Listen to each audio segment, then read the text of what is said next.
ጽንፈኝነት ባጭሩ አጥፊ ነው፣ የኔ ብቻ ነው የሚደመጥ የሚል ነው።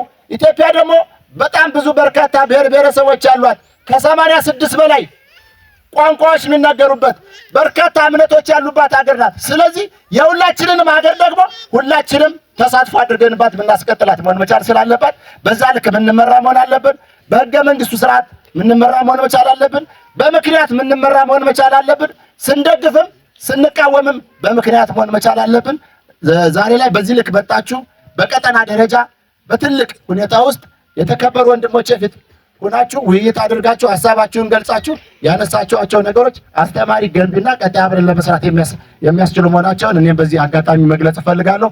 ከጎናችሁ ሆኜ እስከ መጨረሻው ሰዓት ድረስ ሰላማችሁን ለማጽናት በሚደረግ መስዋዕትነት ጭምር አብረን ለመስራት ቃል ገብተን የገባ ነው። እስካሁንም በቃላችን እየቀጠልን ያለ ነው።